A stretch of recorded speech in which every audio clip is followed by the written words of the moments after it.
jestli je to dobře nebo ne. Protože já tím eliminuju možnost svojí neschopnosti poznat levou od pravý. Člověka vím. Mám to stejný, dobrý. Člověka vím, ale jako... Má na to svůj názor. Jo, to je výborný, to dělá skrytka. No.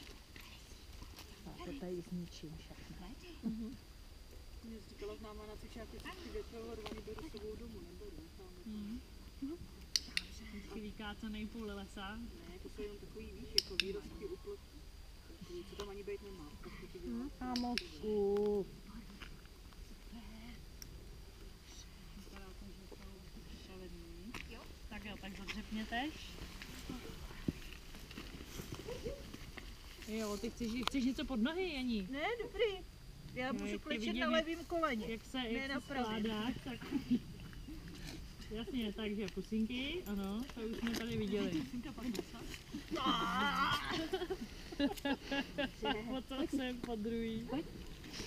Já nevím, jak nás taková leptákovina mohla napadnout.